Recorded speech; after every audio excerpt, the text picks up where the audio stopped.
TV KPM.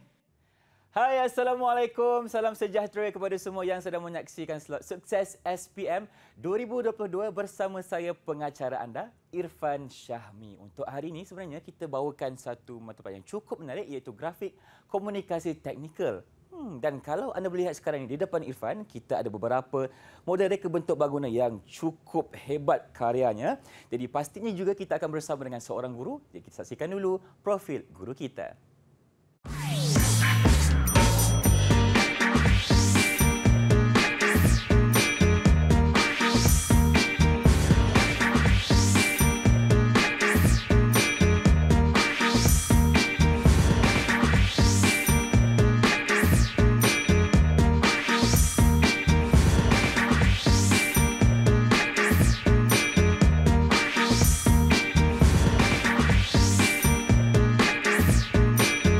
Baik, itulah dia profil guru yang akan menemani Irfan ini. Kita persilakan Cikgu Zaliza Muhammad dari SMK Seri Serdang, Selangor. Assalamualaikum Cikgu, apa khabar? Waalaikumsalam, khabar baik. Itulah dia, senyum manis orangnya. Dan kita juga bersama dengan seorang jurubahasa isyarat. Kita persilakan Cikgu Kulina dari SMK Sultan Abdul Samad, Petaling Jaya, Selangor. Itulah dia guru-guru yang akan menemani kita untuk episod kali ini. Dan Cikgu, katanya kita juga ada murid-murid Cikgu yang berada di dalam talian sekarang. Apa kata kita perkenalkan mereka? Silakan. Okey, baiklah. Saya ingin memperkenalkan murid-murid saya dari SMK Sulaiman Bentong. Okay, ada 4 orang dekat sini, iaitu Iman Amsyah, Iman, Hana, Nordini dan Nur Hafizah. Apa khabar semua? Apa khabar? Khabar baik. Kabar baik. Alhamdulillah. Okey, nampaknya Cikgu kita bersama dengan 3 kuntung bunga bersama dengan seekor kumbang untuk episod kita kali ini. Jadi Cikgu, seperti yang Irfan katakan tadi, kita akan belajar mengenai mata pelajaran grafik komunikasi teknikal. Baik. Tapi topik yang akan kita perincikan apakah ia, Cikgu? Okey. Okey, terima kasih Irfan. Sama-sama. Okey, pelajaran kita pada hari ini berkenaan dengan lukisan bangunan tingkatan 5. Okey, kita akan pergi kepada pengenalan kepada lukisan bangunan. Baiklah, kita lihat dekat paparan di sini ada contoh bergambar rumah kediaman setingkat. Kalau kita lihat reka bentuk bangunan yang cantik, indah, ya. Di sini kita boleh Silakan Cikgu. Teruskan. Okey, lukisan bangunan merupakan lukisan yang amat penting dalam pembinaan sesebuah bangunan. Okey, dalam seni bina, mana-mana struktur binaan manusia yang digunakan untuk dihuni ataupun digunakan sebagai tempat pekerjaan yang digunakan sehari-harian merupakan suatu bangunan yang utama yang perlu kita ketahui tentang fungsi bangunan itu sendiri. Jadi di sebalik bangunan yang kita didirikan ini, tentunya ada seseorang yang mereka bentuk bangunan dan seseorang itu tidak lain dan tidak bukan adalah seorang arkitek. So lukisan arkitek ni penting di mana memaparkan elemen-elemen dalam binaan bangunan. Di mana lukisan bangunan ni akan digunakan oleh jurubina, dijadikan sebagai sumber rujukan sebelum jurubina membina sesebuah bangunan. Okey, bangunan yang kamu tengok di situ adalah rumah kediaman setingkat. Okey, di mana ada rekaan daripada struktur bawah iaitu pelan lantai, pelan bumbung dan juga pelan dinding. Kalau kamu lihat dekat situ dipaparkan unsur-unsur seni binanya, kita boleh lihat dia punya simbol piawai tingkap, pintu, dinding dan sebagainya. Okey, lukisan yang kedua, kalau kamu lihat nampak ada perbezaan dari segi reka bentuk bumbung. Dia punya keadaan dinding pun berbeza-beza. Ini bergantung kepada reka bentuk arkitek. Arkitek ni mempunyai pelbagai reka bentuk yang boleh diilhamkan bergantung kepada cita rasa klien. Klien nak yang macam mana, so dia boleh mempersembahkan reka bentuk tersebut melalui lukisan bangunan. Okey, itulah pengenalan kepada topik kita pada hari ini. Tadi cikgu ada cakap mengenai arkitek. Arkitek adalah orang yang bertanggungjawab melakukan lukisan untuk sesebuah bangunan. Tapi apa lagi cikgu peranan seorang arkitek sebenarnya? Okey, arkitek ni berperanan sebagai penasihat. Dia akan menasihati klien apakah ciri-ciri lukisan bangunan yang diperlukan, perkara-perkara yang perlu dititik beratkan seperti kestabilan struktur bangunan, dari segi kos pun perlu dititik beratkan, dari segi facilities ataupun kemudahan-kemudahan setempat.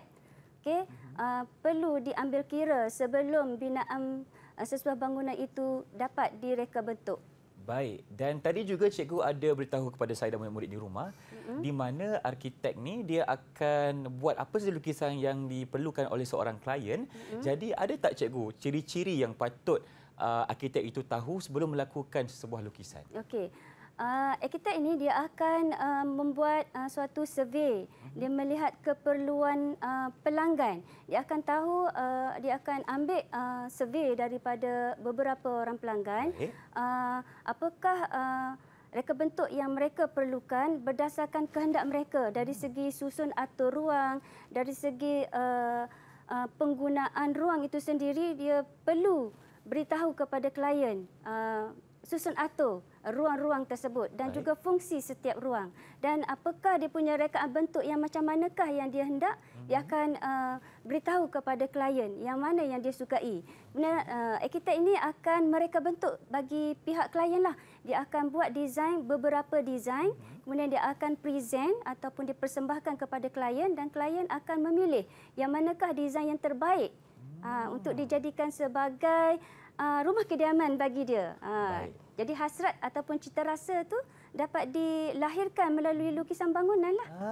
Itulah fungsi arkitek sebenarnya, di mana arkitek ini akan memenuhi kehendak pengguna ataupun penghuni kediaman yang akan didirikan nanti. Dan satu lagi soalan daripada saya kepada cikgu, dari segi kos pula cikgu, kalau kalau kita ada macam banyak kosnya ataupun kita ada satu pelan yang mungkin rumit ataupun sukar untuk didirikan, adakah itu juga akan orang kata apa, memberikan satu faktor kos cikgu? Ya. Bagaimana? Kos ni dipengaruhi oleh reka bentuk bangunan dan juga keluasan sesuatu bangunan. Semakin luas bangunan, maka semakin tinggi kos pembinaan. Kerana apa? Kerana dia memerlukan bahan binaan yang banyak. Begitu juga dengan rekaan bumbung. Makin complicated bentuk bumbung, makin meningkatlah kos pembinaan itu sendiri. Itulah dia. Nampaknya kejap lagi kita akan ada banyak lagi diskusi mengenai topik kita berkenaan dengan mata pelajaran grafik komunikasi teknik. Jadi jom kita berehat seketika. Teruskan bersama kami tentunya di Didik TV KPM. Didik TV KPM.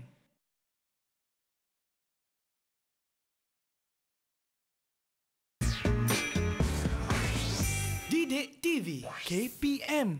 Inilah dia slot sukses SPM 2022 bersama saya Irfan dan Cikgu Zaliza tentunya. Kita sedang belajar mengenai mata pelajaran grafik komunikasi teknikal dan kita sedang mendalami mengenai ilmu lukisan bangunan. Jadi untuk itu cikgu, segmen kali ini apa pula diskusi kita? Baiklah, yang seterusnya kita akan mempelajari tentang elemen lukisan bangunan. Okey, lukisan bangunan ini perlu lengkap dan terperinci. Jadi mari kita lihat apakah elemen dalam lukisan bangunan. Silakan cikgu. Okey, di sini kita tengok lukisan pelan. Okey, lukisan pelan ni yang pertama perlu diadakan terdiri daripada 4, iaitu pelan lokasi, pelan tapak, pelan lantai dan pelan bumbung. Okey, elemen yang kedua yang perlu difahami iaitu lukisan pandangan.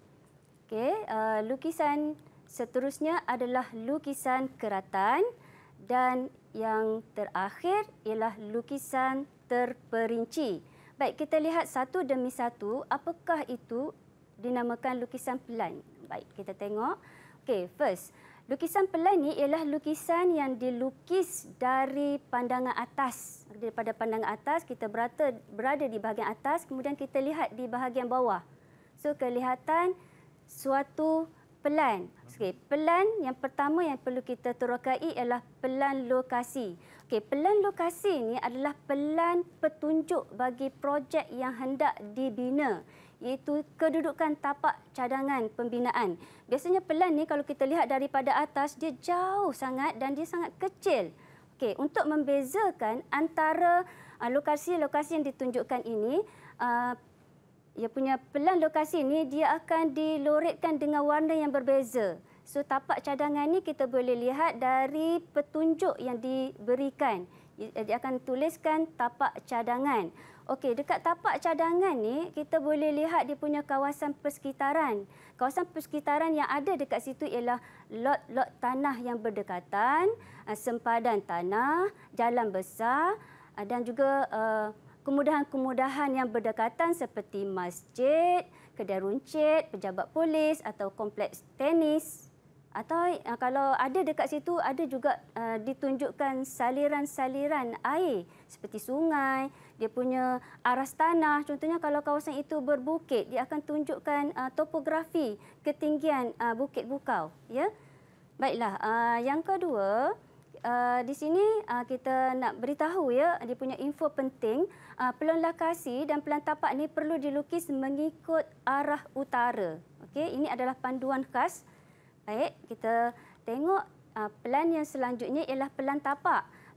Selepas kita tahu pelan lokasi, kedudukan tapak, kita perlu tahu pelan tapak yang terperinci tentang binaan ya, tentang binaan yang kita nak buat ni. Kita mesti tunjukkan dengan lebih terperinci, ya. Okey, so ia lebih spesifik. So kalau di sini kita nampak rumah, maka di sini ada ditunjukkan dimensi rumah, panjang, darat, lebar, dan ada bahagian yang berdekatan dengannya adalah jalan masuk ataupun pintu masuk. Ada ditunjukkan dimensi yang tidak begitu jelas sangat, iaitu panjang, lebar. Kemudian ada tangki septik. Tangki septik ini penting sebab apa? Arkitek akan mereka bentuk toilet ataupun tandas berdekatan dengan tangki septik. Sebab apa? Untuk penyelenggaraan pada masa hadapan. Baik. Okey, kemudian kita pergi ke pelan lantai. Okey, pelan lantai ini adalah lebih spesifik lagi di mana kita nampak dia punya keseluruhan ruang pada pelan lantai. Okey, lukisan ini adalah lukisan berskala. Pada pelan lantai ini akan ditunjukkan ruang-ruang, jenis ruang. Contohnya ruang tamu, ruang keluarga, bilik 1, bilik 2, ruang dapur, ruang makan. Dan di atas pelan lantai juga ada ditunjukkan kemasan lantai. Kemasan lantai dan juga ada ditunjukkan sedikit nota berkenaan dengan pembinaan, sesuatu pembinaan. Dekat sini dia memberi gambaran khusus kepada jurubina bagaimanakah skop pembinaan yang akan dibuat di tapak pembinaan nanti. Okey, kita sedia maklum bahawasanya lukisan berskala ni adalah lukisan yang ada dimensi lengkap. So cikgu nak tanya di antara keempat-empat murid ini, kebiasaannya lukisan berskala yang apakah yang biasa kita pakai? Boleh tak salah seorang daripada kamu beritahu kepada saya? Siapa nak tolong untuk jawab soalan ni? Silakan anak murid cikgu. 1/50. 1/50. Okey, betul. Lagi? Ada lagi tu? 1/100. 1/100. Ya, okey. Betul. Lagi? 1/200. Okey, alhamdulillah semua betul. Semua betul. Tahniah Iman. Okey, betul. Oh, baiklah. Ini dia skala yang digunakan, memang tepat sekali. Baik. Okey, yang seterusnya ialah pelan bumbung. Pelan bumbung ni merujuk kepada struktur yang teratas sekali, di mana kita boleh lihat dia punya rupa bentuk bumbung. Rupa bentuk bumbung, kita boleh lihat kecerunan bumbung. Okey, setiap bumbung ni dia ada kecerunannya yang tersendiri dan juga ada dimensi. So kita boleh lihat dia punya gambar di sebelah. Okey, di sini ada ditunjukkan ada arrow kiri, kanan, depan dan belakang. Arrow itu menunjukkan arah aliran air hujan turun ke mana? Ke saliran bawah iaitu longkang. Okey. Dan ada juga sedikit catatan dekat situ ada binaan bumbung, ya. Baik. Kemudian kita pergi ke elemen yang selanjutnya ialah lukisan pandangan. Baik, lukisan pandangan ni kamu telah belajar semasa tingkatan 4 yang lalu. So di sini dia akan memaparkan beberapa pandangan. Okey, apakah pandangan yang utama yang perlu ada pada lukisan bangunan? Boleh sebutkan? Ada beberapa lukisan pandangan dalam lukisan bangunan. Siapa nak bagi tahu kat cikgu apakah nama lukisan pandangan dalam lukisan bangunan ini? Baik, silakan murid-murid dari SMK Sulaiman. Selain Iman mungkin. Pandangan hadapan. Siapa yang jawab tu? Okey, Dini Firzana. Oh, Dini. Bagus. Pandangan hadapan, betul. Lagi? Apa lagi pandangan yang ada? Pandangan belakang. Pandangan belakang. Okey, baik. Betul. Pandangan sisi. Pandangan sisi. Okey. Sisi ada 2. Sisi kiri dan sisi kanan. Okey, betul. Tahniah ya.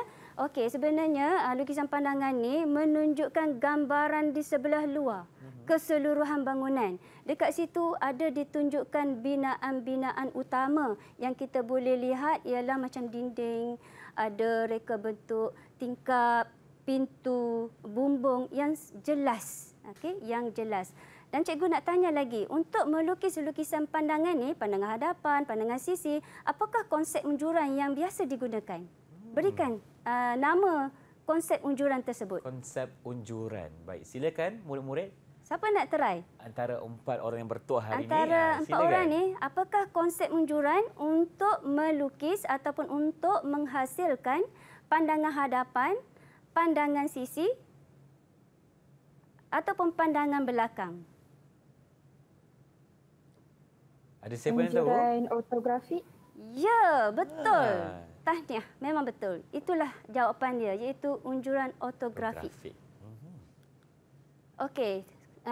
Elemen yang selanjutnya ialah lukisan keratan. Lukisan keratan ni ialah lukisan di mana kita ingin melihat isi dalam lukisan bangunan tersebut. Kita boleh lihat dia punya struktur bumbung, tangki, binaan tiang, dinding, pintu, lantai dan ada ukuran tinggi. Dekat situ dia akan menunjukkan kepada jurubina apakah bahan-bahan binaan yang digunakan dalam pembinaan ini, ya. Okey, lukisan yang seterusnya ialah lukisan terperinci. Lukisan terperinci ini dia fokus kepada simbol-simbol piawai seni bina seperti pintu, tingkap. Dia nak tengok yang lebih terperinci. Apakah bahan binaan yang digunakan untuk membina sebuah pintu, ya. Dia tunjuk dengan detail. Kemudian ada dia punya ukuran lebar pintu, ada tinggi pintu yang akan digunakan sebagai panduan dalam pembinaan nanti. Baik, selanjutnya kita akan uji kefahaman murid melalui soalan ini, iaitu soalan contoh bahagian A. Okey, saya harapkan keempat-empat ini bolehlah mencuba memberikan jawapan yang tepat kepada saya. Baiklah, namakan jenis pelan rumah yang bertanda A. Siapa nak cuba? Silakan murid-murid cikgu. Silakan murid-murid. Dan mungkin yang di rumah juga boleh cuba. Silakan. Siapa tu? Dini. Ya, silakan. Pelan lokasi. Pelan lokasi. Okey, yang pertama adalah pelan lokasi. Betul ke, cikgu? Okey, betul. Betul. Betul, Irfan. Okey. Okey, B? Pelan tapak. Pelan tapak. Okey, Rauzatul yang menjawabnya. Okey, betul Hana. Pelan tapak. C? Pelan lantai. Pelan lantai. Ya, betul Iman Amsyah. Dan yang terakhir sekali, siapa lagi belum jawab? Yang belum jawab. Yang belum jawab ni. Dia apa tu? Pelan Rasanya apa saya tu? belum jawab, cikgu. Nak jawab? Boleh saya cuba? Boleh, Okey. boleh. Saya nak cuba pelan bumbung, cikgu. Pelan bumbung. Betul ke ni? Betul. Macam mana Irfan kata ini pelan bumbung ya? Sebab Irfan nampak di situ, cikgu, itu adalah lukisan bumbung yang ada di bahagian atas, cikgu. Ya, memang pandai Irfan ni. Boleh Betul. masuk kelas JKT. Okey, pelan bumbung. Betul. Pelan bumbung. Okey, tanya Irfan. Baik, terima kasih, cikgu. Seterusnya kita akan mempelajari tentang jenis-jenis bumbung. Okey, di sini cikgu. Silakan, cikgu. Ada model cikgu dah datang dekat khas. saya. Di sini. Okey. Okey, ada banyak jenis bumbung sebenarnya yang perlu diketahui oleh murid. Okey, biasa kita tahu ialah bumbung limas, Okey. limas Belanda, bumbung tebeng layar, bumbung pisang sesikat. Pernah dengar tak? Saya kurang pastilah, Dah cikgu. pasti. Okey, bumbung layang-layang, Alright. bumbung Gabriel dan bumbung Mansard, iaitu bumbung Perancis. So di sini saya akan tunjukkan dia punya jenis bumbung yang terdapat pada model reka bentuk bangunan ini. Boleh, cikgu. Okey, Kita lihat yang kemudian pertama tengok dulu. yang pertama ni, bangunan ini sebenarnya dari United Kingdom. Okey. So, bumbung dekat sini kita lihat dia ada kecuraman. Ada dua kecuraman, iaitu di sebelah kiri dan sebelah kanan. Okey. So, dan di sebelah sisi ini dia punya keadaan dinding dia rapat sampai ke bumbung. Okey. Nampak, cikgu? Di Okey. sisi kiri, kemudian di sisi kanan ni pun sama. Rapat ke Dia tak ada bumbung, dia ada dinding. Betul. Rapat sampai ke bumbung ini.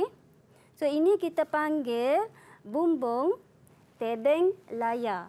Bumbung tebeng Tebeng layar. Ini Okey. bumbung tebeng layar. Dia ada dua sahaja kecurunan.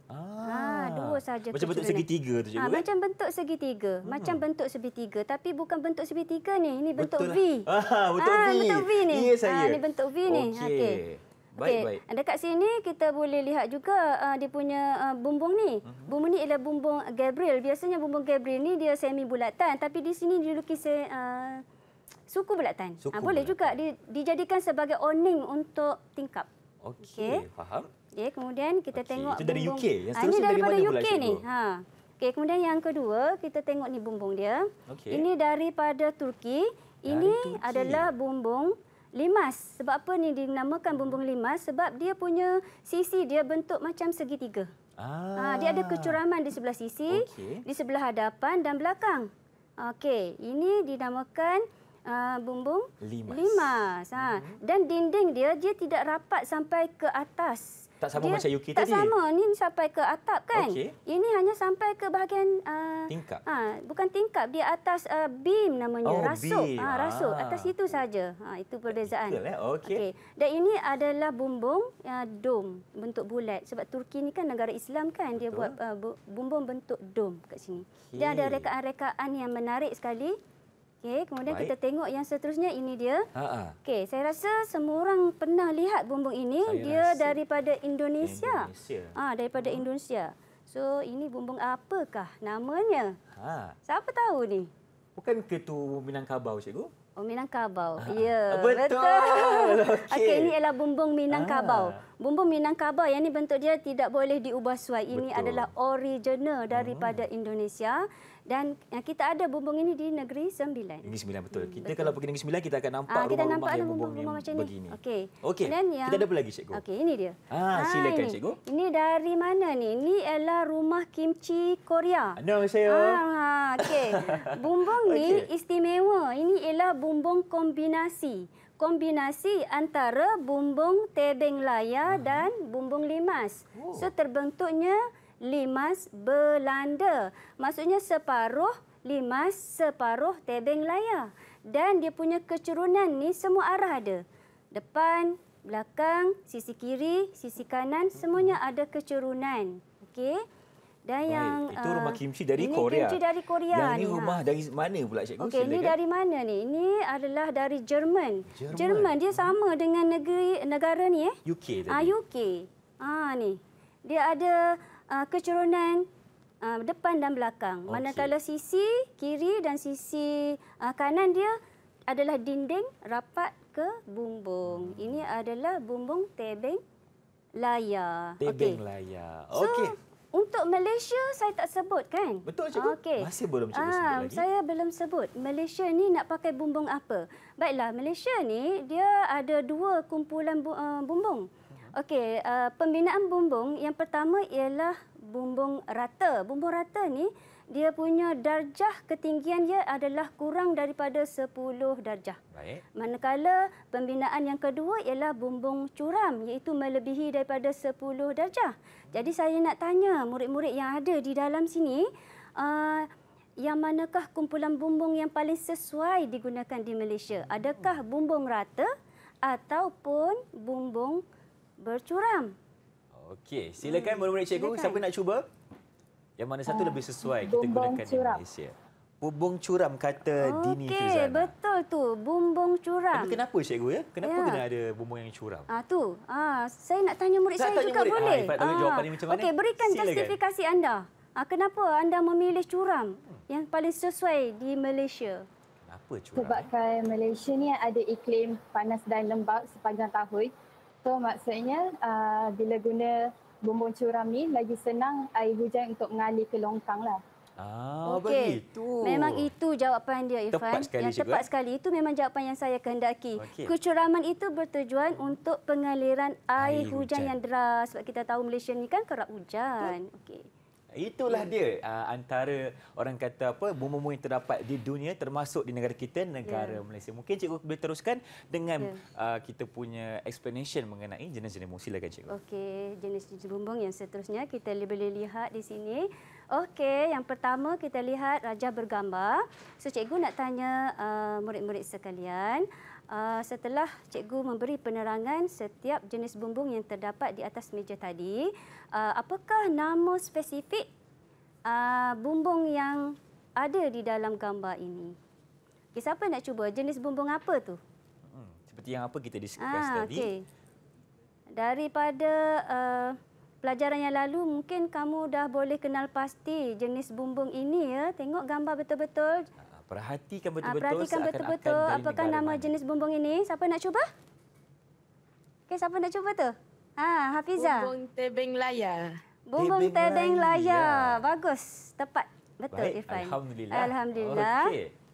Okey, ini betul. Ini keadaan plan bila dilihat daripada pandangan atas. Baik, yang seterusnya. Yang kedua. Gambar yang kedua ni. Bumbung apa ni? Bumbung limas. Bumbung limas. Yes. Sangat betul, Tanya. Dan kepada yang ketiga. Okey, Okey. sebelum tu kita tengok dulu plan dia. Ini plan dia. Kita tengok dia punya keadaan plan. Okey, yang seterusnya. Ini cantik warna merah. Warna merah. Okey, bumbung jenis apakah ini? Macam ada gabungan lah cikgu. Ada gabungan ni. Belanda. Okey, siapa nak cuba? Iman? Bumbung limas Belanda. Limas Belanda. Belanda. Memang tepat sekali. Ini adalah bumbung gabungan. Gabungan. Gabungan antara tebing layar dan limas. So namanya diberi limas Belanda. Okey, itulah dia sesi jawab jawab bersama dengan cikgu di mana murid-murid dah memahami antara jenis bumbung yang terdapat di dunia termasuk negara kita, negara Malaysia. Kita menggunakan bumbung yang ada curam cikgu Bumbung curam. Bumbung curam namanya. Okey. Terima kasih cikgu untuk penerangan di segmen ini. Jadi jom kita berhenti berehat seketika. Teruskan bersama kami tentunya di Didik TV KPM selepas ini. Didik TV KPM.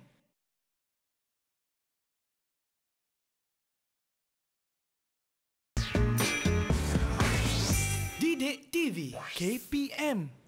Baiklah, ada saya menyaksikan slot sukses SPM 2022 bersama saya Irfan dan Cikgu Zaliza tentunya. Untuk segmen kali ini kita akan bawakan satu diskusi yang berlainan pula mengenai simbol piawai dalam lukisan bangunan. Jadi Cikgu, jom apa kita teruskan. Baik, kita tengok yang seterusnya. Kita akan belajar tentang simbol piawai dalam lukisan bangunan.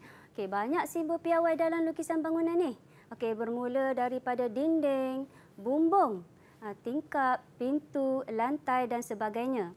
Okey. So seperti yang awak belajar sebelum ini, kita ada satu institusi kepiawaian yang akan menjaga standard simbol, yang akan melukis simbol piawai dalam lukisan bangunan ini. So cikgu nak tanya, ya, berikan kepada saya dua institusi kepiawaian dalam menentukan keseragaman simbol piawai dalam lukisan bangunan. Siapa nak bagi tahu jawapan kepada saya? Apakah institusi tersebut? Ada yang nak cuba? Silakan. Nak cuba? British Standard. British Standard. Oh, betul Nurzini. Okey. Tanya? Itu yang pertama, betul. satu lagi. Yang pertama, satu lagi? Malaysian Standard. Malaysia Standard. Betul Hana, Tania. Wah, Okey, itulah kita ada dua British institusi Standard yang akan mengawal. British Standard, dan juga Malaysia Malaysia Standard. Okey. Baik, kita teruskan lagi. Silakan cikgu. Dia punya simbol seni bina bermula dengan pintu berengsel. Setiap rumah mesti ada pintunya. Betul. Kalau tidak, macam mana penghuni nak keluar masuk ke dalam rumah kan? So, mesti ada pintu. So, di sini kita akan tunjukkan pintu berengsel kanan ataupun kiri.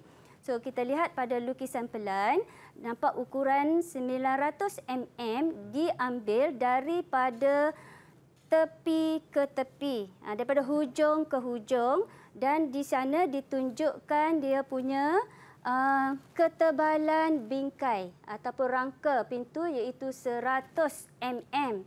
Dan di sini ada garisan yang melekat pada dinding, itu dinamakan engsel. Pintu mesti dipegang oleh engsel supaya diboleh buka tutup. So ini kita panggil pintu berengsel kanan. Sebab apa? Dia melekat dekat dinding kanan.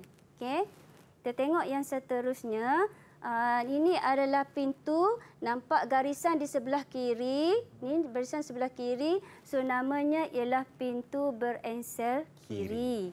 Okey, kita lihat pula lukisan pandangan untuk pintu berengsel ini. Okey, kita lihat kalau lukisan pandangan, kita boleh lihat dia punya keadaan engsel ditunjukkan sebegini, macam arrow. Arrow ke kanan maksudnya pintu berengsel kanan. Okay. Arrow ke kiri adalah pintu berengsel kiri. Baik, kita tengok simbol yang kedua ialah pintu berengsel tanpa jenang. Okey, pintu berengsel tanpa jenang. Kalau kita masuk tadi, masuk rumah kita, masuk, kemudian pintu terbuka. Tanpa jenang ni berarti tidak ada tiang di tengah-tengah. Okey, tidak ada tiang di tengah-tengah. So kita boleh lihat lukisan pelan dia macam ni. Ni buka, ada 2 daun pintu, kita masuk ke dalam rumah dan dekat sini tidak ada jenang. Itu namanya pintu berengsel tanpa jenang dan engsel dia ada kiri dan kanan. So keadaan lukisan pandangan kita boleh lihat seperti inilah. Okey, arrow kiri kanan. Arrow kiri kanan macam tu. Okey. Kemudian kita boleh lihat setiap pintu mesti ada rangka pintu. Okey, rangka pintu ni dia dilukis menegak kiri dan kanan. Kemudian di atasnya pun ada macam tu. Ini adalah rangka pintu. Kemudian kita beli pintu, masukkan pintu dekat sini, kemudian kita letak engsel. Okey, letak engsel. Okay. Di bahagian bawah ni tak perlu ada rangka pintu. Dia lantai sahaja. So dia akan lukis dalam keadaan straight macam ni. Ini menunjukkan lantai, paras lantai. Okey, paras lantai. Setiap pintu mesti ada rangka pintu ya. Baik. Okey, yang ketiga ialah pintu gelangsa kembar 2. Okey, saiz pintu gelangsa kembar 2, dia biasa kita pakai 2000 mm yang diambil daripada hujung ke hujung. Maksudnya dia termasuk sekali dengan rangka pintu. Okey, kemudian ada cermin pintu gelangsa yang diukur sebanyak 1000 mm. 1000 mm dan ada selisih dekat sini sebab pintu gelangsa kan ada selisih. Kita tolak ke kiri ataupun ke kanan. Okey, keadaan lukisan pandangnya macam ni. Ni sebab kita nak gelangsakan ke kanan. Okey, so dia akan terbuka lah. So maksudnya bukaannya ada satu. Satu je bukaan dia. Dia tak boleh dua-dua. Satu je bukaan. Salah satu cikgu ya? Salah satu je. Okay. Tak boleh dua-dua. Kalau dua-dua, dia punya daun pintu ni nak ke mana? Betul. Sebab dia punya ruang kat sini sahaja. Okey, kemudian dia punya rangka pintu. Bentuk dia sama dengan pintu berengsel tadi. Dia ada rangka macam ni. Rangka macam ni. Dekat bawah dia tutup je. Dia lantai cikgu ya? Dia lantai je. Lepas tu kat dalam ni kita nak isikan dengan panel pintu. Pintu bercermin ke. So dia ada panel pintu bercermin, dia ada bingkai lagi. Sebab nak tutup dia punya kaca tu. So dia akan lukis macam ni. Ini garisan. Kemudian ada bingkai. Cermin ni? Cermin. Ada tanda simbol dah. Mesti tulis simbol dia. Dan di sini macam ni. Okey. Dan macam ni. So baik. Ini dia punya simbol. Ini mesti buatlah. Ini tandanya cermin. Cermin. Kena ada garisan tu cikgu ya? Kena ada garisan ni. Okay. Kalau tak ada nanti kita anggap itu ialah pintu gelangsa kembar kayu. Kembar 2 tapi kayu dia punya material atau bahan dia. Okey, untuk kembar 3. Okey, untuk pintu gelangsa kembar 3 saya nak awak lukis. Okey, saya nak awak lukis pintu gelangsa kembar 3. Okey. Gunakan aplikasi pintu gelangsa kembar 2. Kan? Pintu gelangsa kembar 2, dia ada 2 daun pintu. Kalau pintu gelangsa kembar 3, ada berapa daun pintu? So, cikgu nak awak lukis. Okey? Sekali dengan ukuran ke cikgu? Tak perlulah. tak perlu lagi tak perlulah. ukuran. Okey, Ukuran okey. gunakan Kita perkadaran. lukis dulu. Gunakan perkadaran saiz Baik. lah. Okey. Pintu gelangsa kembar 3. Kita saksikan kembar bagaimana 3. lukisan yang akan Okey. dilakukan oleh murid-murid. Silakan. So, saya akan tengok jawapan murid. Boleh Baik. angkat. Okey, dah ada ke yang dah Okey, siap? dah ada siap ke? Boleh tunjukkan kepada saya apakah Abang Irfan nak tengok juga ni. bentuk lukisan pandangan untuk pintu gelangsa kembar 3. Kalau Boleh? kembar 2, 2 pintu. Kalau kembar Boleh tunjuk 3, 3 rapat-rapat. pintu. Okey, kita tengok. Cantik lah cikgu lukisan mereka. Ya Allah, cantiknya. Okey. Memang. Okey, Terbaiklah. Hana, betul? Hafizah, betul? Okey, Okey, Iman Iman. Amsyah pun betul. cantik. Nordini Firzana pun betul. Full lah, Mak. Okey. Cumanya tak ada arrow je. Tak ada arrow je. Tak apa, arrow kamu letak je. Okey, tahniah. Tapi arrow betul. ni macam mana cikgu? Kalau boleh cikgu ceritakan. Kalau arrow dia, okey, kita tengok kat sini ya, Boleh. arrow dia. Okey, betul dia punya jawapan kamu. Ni arrow dia. Ni. Okey. Bahagian sini ni dia gelansarkan ke tengah. Kan, ke tengah yang ni pun boleh gelansarkan lagi lah. Okey cikgu, kalau dalam periksaan misalnya murid-murid terlupa nak buat arrow ataupun nak panah ni, adakah markah akan ditolak cikgu? Markah akan ditolak lah sebab okey. simbol piawai ni dia mesti satu set. Didatangkan dengan satu set yang betul punya. So salah satu kamu tertinggal, markah tidak ada lah. Takkan Rugilah kat diberikan situ. lah, rugilah. Lukisan dah cantik tapi terlupa lukis arrow kan. So Okey. mesti ada lah. Macam tu. Alright, okey. Kemudian pintu gelangsa kembar 4 sama je rekaan dia. So kamu boleh lihat di sini. Tingkap berensel kanan. Okey, tingkap berensel kanan dia lebih kurang sama je dengan pintu. Okey, cumanya frame dia keseluruhan. Frame dia dilukis keseluruhan, ensel ditunjukkan dengan arrow ya. Okey, kemudian tingkap gelangsa mengufuk. Okey, tingkap gelangsa mengufuk dia macam pintu gelangsa kembar 2. Okey. Okey, kemudian tingkap rem kaca boleh laras. Tingkap rem kaca boleh laras ni tingkap yang popular. So, cikgu nak awak tunjukkan dan lukiskan pandangan hadapan tingkap rem kaca boleh laras. Rem kaca boleh laras dan tingkap rem kaca tetap. Okey, cikgu nak buat perbandingan. Okey. Okey. Okey, berikan jawapan anda. Okey, antara tingkap ram kaca boleh laras dan juga tingkap ram kaca tetap cikgu ya. Ya, Baik, silakan murid-murid. Kalau ada yang dah bersedia, sila tunjukkan Okey, lukisan silakan. anda. Silakan. Okey. Ada yang dah Iman. Okey, Dini dah siap, Iman dah siap, Hafizah dah siap. Okey. Okey, cikgu lihat dulu. Komen sedikit. Okey, tengok. Okey. Okey, untuk tingkap rem kaca boleh laras, Nordini betul. Okey. Hana betul juga. Okey, Hafizah, Amsyah pun betul. Hafizah pun betul. Tahniah. Okey, kemudian tingkap rem kaca tetap. Macam mana pula? Tingkap rem kaca tetap. Bagaimana perbezaan antara dua Okey. tingkap tersebut? Tingkap rem Silakan. kaca tetap. Okey, tunjukkan kepada kamera. Tunjuk. Okey. Okey, dekat sini kita tengok ya. Okey, kita tengok Hafizah. Tingkap rem kaca tetap dia tetap ada 3 panel cermin. 3 panel cermin. Itu ada 4, ada 4. So sebenarnya panel bercermin ini boleh sama ada 3 ataupun 4. Jadi jawapan ke-4 ini betul. Betul belaka. Okey, tahniah. Itulah perbezaan. Yang boleh laras tadi dia ada banyak. So bilangan kacanya ada 8. So kalau murid lukis 7 pun betul, 8 pun betul. Macam tu. Perbezaan Okey, cikgu tahniah ya. Dari semua. segi nombornya ada Ya. berapa? So inilah simbol-simbol yang utama yang perlu ada dalam lukisan bangunan sebenarnya. Pintu, tingkap. Pintu, tingkap. Itu. Okey, ada lagi tak cikgu? Okey, ini adalah jawapan kamu tadi. Baik. Okey, tadi dah memang betul jawapan teruskan kamu. dulu, ya. Okey, ini tingkap Terima kasih. berensel atas lebih kurang sama sahaja. Okey. Okay, cikgu paparkan sahaja sebab Betul, ini kita adalah lihat maklumat umum yang memang awak dah ketahui. Okey. Okey. Ini gerbang. Biasa kita panggil gerbang pintu tapi sebenarnya bukan pintu, dia adalah gerbang ataupun arch sebagai laluan masuk ataupun laluan keluar. Okey, ini dia keadaan dia.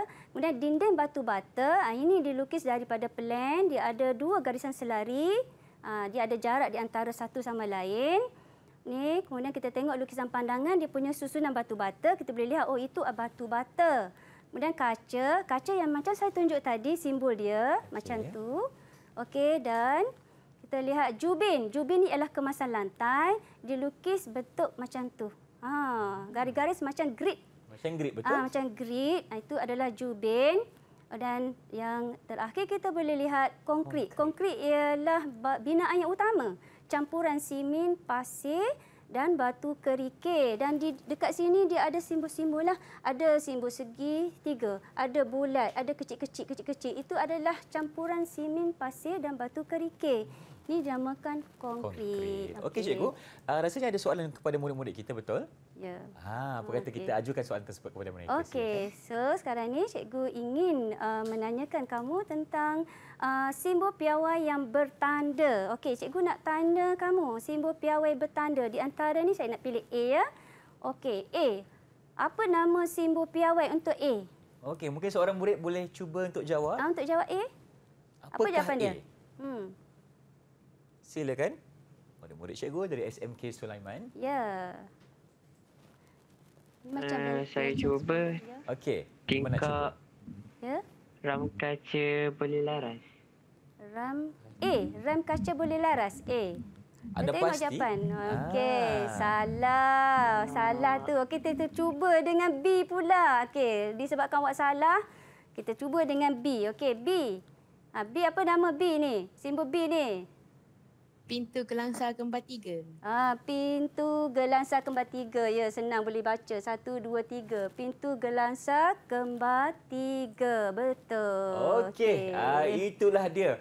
Kita punya penjelasan dari cikgu mengenai kita punya topik pada hari ini berkenaan dengan pintu dan tingkap yang sememangnya menjadi satu butiran yang sangat penting dalam penghasilan bangunan. Jadi jom kita berhenti berehat seketika. Teruskan bersama kami tentunya di Didik TV, KPM. Jangan ke mana-mana. Didik TV KPM.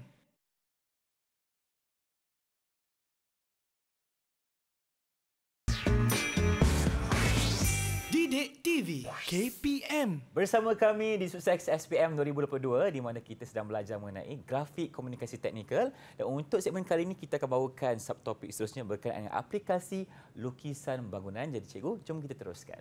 Okey, baiklah. Okey, aplikasi lukisan bangunan bermakna kita ingin melukis lukisan bangunan. Betul. Okey, kita tengok langkah-langkah melukis pelang bumbung mudah. Okey, yang pertama kita lihat ini adalah pandangan atas. So kita bila nak lukis, kita tengok pandangan hadapan dulu. Kita tengok jenis apa. So kita tengok itu adalah bumbung limas. Bumbung limas. Jadi setiap penjuru itu kita perlu melukis garisan binaan 45 darjah satu demi satu. Okey, macam ni. Okey, bucu kiri, kanan semua sekali ada 4 bucu tu kita lengkapkan. Okey, seperti ini. Kemudian kita akan hitamkan, kita akan hitamkan garisan bumbung yang betul. Macam ni, garisan bumbung yang betul. Kemudian kita buat unjuran ortografik. Okey, dan kita lukiskan pandangan sisi dengan keadaan di mana tinggi bumbung kita boleh ambil daripada atas ini, iaitu perabung. So ini adalah tinggi bumbung, dan last kali kita tebalkan garisan membentuk bumbung limas. Okey. Baik, kita tengok gambar yang seterusnya. Kita tengok gambar.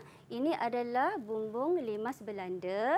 So, limas Belanda kecuramannya ada 4 bahagian, depan, belakang, kiri, kanan. So, sama juga binaan tadi. Kita terlukis garisan 45 darjah pada setiap bucu. Okey, macam tu. Kemudian kita tarik bahagian straight ni, itu tebing layar. Kita bawa kepada pandangan atas. Kemudian kita pekatkan butiran untuk bumbung limas Belanda. Di sini nampak macam bentuk huruf I. Huruf I. Ni macam ni. Okey. Kemudian kita lukiskan unjuran 45 darjah. Kita bawa kepada sisi kanan. Dan hasilnya kita boleh lihat seperti ini. Dan pada sisi kanan ni bentuk dia macam huruf A. Okey, huruf A. Sebab apa? Kombinasi antara limas dan tebing layar. Okey. Okey, ini adalah langkah-langkah melukis pelan bumbung. Bila kamu dapat pelan lantai, pertama sekali kamu kena decide bumbung apa yang kamu nak lukis. Dan tadi cikgu dah terangkan setiap bucu kita kena lukis dia punya garisan 45 darjah. Contoh yang pertama macam ni. Kita tengok profil bumbung ada 1, 2, 3, 4. Kita buat macam ni. Kita buat macam ni. Kita buat macam ni. Buat macam ni. Okey, macam tu. Okey. Kemudian yang depan ni ada lagi bumbung, itu bumbung sambungan. Kita lukis 45 darjah dekat sini. Dekat sini satu. Dan yang ini pun dianggap bucu dalam. So kita gariskan sampai seterusnya. Oh, okey. Dan last kali kita sambung. Okey, ini mempunyai kecurunan yang sama. Bila mempunyai kecurunan yang sama, garisan ini kita mesti padamkan. Kita padamkan. Dan yang terakhir sekali, kita pekatkan yang sebetul-betulnya. Dekat sini sampai sini. Sampai sini. Sini. Sini. Ya. Ini bumbung dia. Ini kalau kita nak buat bumbung limas sahaja. Kalau kita nak buat tebing layar, kita pastikan ini straight sampai ke tepi bawah, ke garisan bawah. So ini tak payah lukislah kalau kita nak buat tebing. Macam ni straight. Macam tu. Dia bergantung kepada kita lah nak lukis jenis bumbung apakah. Okey. Sama jugalah dengan bentuk T. Kaedah yang sama. Okey. Baik, yang seterusnya cikgu akan uji kefahaman awak. Okey, ni ada lengkapkan pandangan atas, pandangan hadapan dan pandangan sisi dengan melukis garisan bumbung. Okey, boleh tak awak hasilkan apakah bentuk pada pandangan atas, hadapan dan sisi? Okey, silakan. Okey, kita beri sedikit masa kepada murid cikgu untuk siapkan tugas yang telah diberikan. Di mana mereka kena lukis cikgu ya? Ya, kena lukis bentuk-bentuk bumbung. Kita kena tengok pandangan hadapan bentuk apa. Dia kena lukis. Kalau di sini bentuk apa, dia kena lukis. Mesti sama dengan pandangan hadapan. Kena pastikan dulu yang mana satu bumbung yang macam mana anda perlu Kalau dia tahu ini bumbung apa, dia tahulah macam mana rekaan dia pada pandangan atas. Nanti mungkin kita boleh minta seorang murid cikgu. Okey, kita tengok seorang murid. Terangkan kepada kita jawapan yang telah disediakan. Okey, boleh tak Hafizah tunjukkan jawapan? Hafizah, anda diseru. Angkat. Cikgu nak tengok jawapan kamu. Baik. Cantiklah. Cantik. Inilah Karen ni. Bagus sangat. Okey, untuk pandangan atas, tebing layar dilukis betul. Okey, betul tu. Kita tengok ya jawapan dia memang betul. Tahniah, betul. Okey, untuk pandangan sisi, tengok. Alright. Pandangan hadapan. Okey, betul juga. Cuma cikgu nampak garisan tu tak straight ya. Tak apa. Awak nanti betulkan straight macam ni je ya. Alright. Ada sedikit kecacatan tapi tak apa sebab saya tahu ini adalah lakaran. Betul. Okey, dan tengok sisi, pandangan sisi apakah jawapan awak? Okey, so sisi pun cikgu nampak betul. Tahniah. Betul Hafizah. Terima kasih. Memang cemerlang Hafizah hari ini. Okey, memang cemerlang. So boleh tak cikgu tengok seorang lagi? Boleh cikgu. Nak tengok seorang lagi. Siapa pula? Iman Amsyah. Nak tengok. Wakil jejaka kita. Iman Amsyah. Kita tengok Iman Amsyah. Okey, tengok. Ke belakang sikit Iman. Okey, belakang sikit kita tengok ada perbezaan lah Iman Amsyah. Saya nampak di bahagian sini Iman Amsyah melukis bumbung itu sebagai bumbung limas. Bumbung limas. Limas. Sedangkan dekat sini ditunjukkan tebing layar. Betul tak? So salah dekat sini. Okey, salah dekat sini. Tak apa. Belum tak apa, lagi. kita belajar. Kita belajar. Di sini betul, Tahniah. Betul. Okey, di pandangan hadapan awak betul dan pandangan sisi pun. Okey, pandangan sisi cikgu nampak awak tersalah ambil dia punya garisan ini, garisan perabung ini. Sepatutnya awak ambil di bahagian tebing layar ni. Awak tarik dan itulah ketinggian bumbung di bahagian posh. Mungkin ini bahagian posh lah ataupun tempat letak kereta. Tak apa. Awak tersalah unjur, selepas ni boleh betulkan. Baik, itulah cikgu. Itu kan kita panggil proses belajar. Kalau kita silap sekarang tak apa, jangan kita silap ketika peperiksaan akan datang. Ketika peperiksaan, tak apa. Semua ini perlu diambil kira. Kita perlu tahu jenis, kita perlu tahu macam mana nak melukis pelan di atas pelan lantai. Dan kita mesti tahu menggunakan konsep unjuran ortografik untuk menghasilkan pandangan hadapan dan pandangan sisi yang tepat. Okey, kita ada lagi cikgu pengajaran seterusnya, silakan. Okey. Baik, soalan lagi. kepada Okey, murid-murid? ini yang soalan yang terakhir, aplikasi sebenar lukisan bangunan di mana pada pelan lantai kita boleh lihat dia punya simbol-simbol piawai, dinding, pintu, tingkap dan seterusnya, tiang, dan di sini ada ditunjukkan jadual butiran apakah yang perlu disiapkan oleh murid. Okey, kita tengok sepintas lalu jawapan. Okey, ini unjuran ortografik seperti tadi. Okey, ini keadaan pelan bumbung. Okey, so bila aplikasi sebenar, pelan bumbung yang dilukis adalah garisan putus-putus. Okey, garisan putus-putus. Ya, garisan putus-putus. Dan di sini ada aliran longkang. Okey, baiklah. Kita akan unjurkan di sini ialah pandangan hadapan dengan melukis keempat-empat simbol. Alright. Cikgu nak tanya murid. Ya. Mungkin seorang saja, Cikgu. Satu murid. Seorang yang bertuah seorang hari ni. ini. Okey. Apakah nama bumbung di kawasan ini? Okey, siapa nak jawab? Angkat tangan sekarang ni. Abang Irfan nak tengok. Okey. Siapa nak cuba? Sila angkat tangan anda. Siapa tu? Dini. Bumbung tebing layar, betul. Okey, tahniah. tepat sekali. Tepat sekali. Tahniah betul tu. Okey, ini adalah dia punya pandangan hadapan yang lengkap dengan simbol piawai pintu berensel. Okey, kita boleh lihat dia punya satu persatu. So kamu dah lukis tadi pintu berensel. So di sini kita nampak dia ensel kanan. Okey. So cara ambil ukuran daripada hujung ke hujung garisan. So kamu boleh lihat di sini daripada hujung ke hujung garisan. Okey.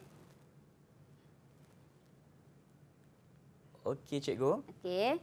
Nampak tak dia punya ni hujung ke hujung garisan, buat dia punya frame elok-elok, buat garisan arrow untuk menunjukkan ini pintu berensel kanan. Walaupun ditulis pintu berensel sahaja, tapi kita kena buat arrow macam ni menandakan dia berensel kanan. Okey. Ini tingkap, itu B, tingkap rem kaca boleh laras. Make sure kamu lukis seperti tadi, kamu lukis tadi betul. So awak tempatkan di ruangan yang betul. Baik, kita masukkan saja semua maklumat di situ. Masukkan saja simbol-simbol yang awak pelajari itu di sini. Kemudian C ialah tingkap berensel. Masukkan dekat sini, ambil ukuran daripada hujung ke hujung, lukiskan. Bila kamu lukis ni, ikutlah perkadaran saiz yang sesuai. So, yang penting ukuran dah ada kat sini. Awak unjurkan saja dengan unjuran ortografik. Okey, dan yang terakhir ialah di pintu gelasa kembang 3. Tadi awak dah lukis, dah betul. Dan kamu tempatkan di tempat yang betul. So, sini ruangan dia dan lukislah elok-elok. Dan jangan lupa arrow.